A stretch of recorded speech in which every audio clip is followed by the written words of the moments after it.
Le Premier ministre indien Narendra Modi exprime d'ailleurs sa peine ce matin suite à ce séisme.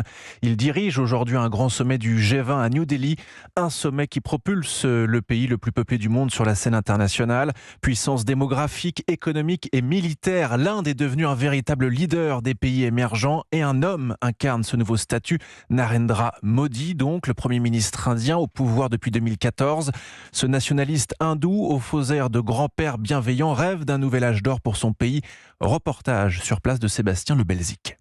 Dans les vieux quartiers de New Delhi, les balayeurs s'affairent pour donner un coup de jeune à cette capitale poussiéreuse et bruyante. De larges posters du Premier ministre Narendra Modi sont installés le long des principales artères cachant la misère omniprésente dans cette ville tout en contraste.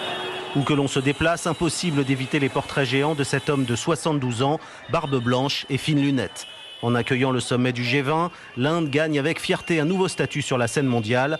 Bhupendra Singh est professeur à l'université Nehru de New Delhi. L'Inde a toujours porté la voix des pays du Sud et elle fait de son mieux pour porter cette voix d'union au sein du forum du G20.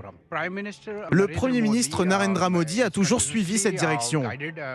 Il est très populaire non seulement en Inde, mais aussi dans le monde entier. Alors quelle que soit l'issue de ce sommet et l'adoption ou non d'un texte de consensus dimanche, il est déjà le grand bénéficiaire de ce G20. Lui qui fut longtemps persona non grata en Occident pour les complicités dont il était soupçonné dans les pogroms anti-musulmans commis il y a un peu plus de 20 ans. Sébastien Le Belzic, envoyé spécial Europe 1 à New Delhi.